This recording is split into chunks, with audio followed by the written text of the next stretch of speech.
sa mga anti-Duterte at lalo na sa mga bayarang trolls dyan. Ano na?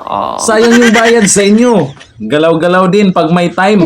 Grabe yung mga binabato ngayon at paninira kay Vice President Sara Duterte. Pero andyan pa rin siya sa taas. Siya pa rin ang gusto ng taong bayan na maging Pangulo. Si Martin Romualdez kaya.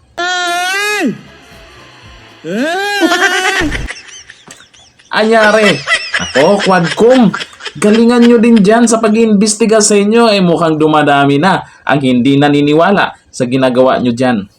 Si Martin Romualdez, nako, Mr. Rice daw yan di ba? Mahilig mamigay ng libreng bigas, may tag 5,000 peto-tito-tit pa. Pagkamalang si Sir Willie yan di ba? Saan-saan umiikot na yan, pati Mindanao.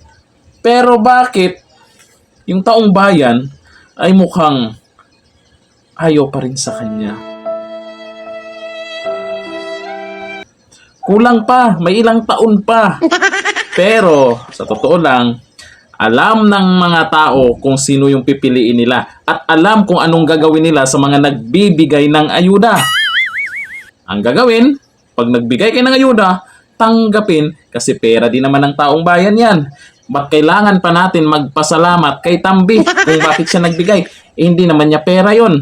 Pero pagdating sa pagpili kung sino yung karapat-dapat na maging pinuno o mamuno sa Pilipinas, hindi nawawala ang mga Duterte. Sara Duterte na naman Raffy Tulfo. Si Raffy Tulfo, wala pang masyadong issue ngayon. Diba? Partida pa lang yan BP Sara Duterte.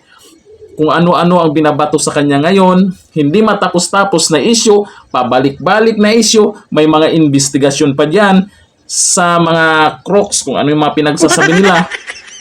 Pero hindi nagpatinag yung naniniwala sa mga Duterte.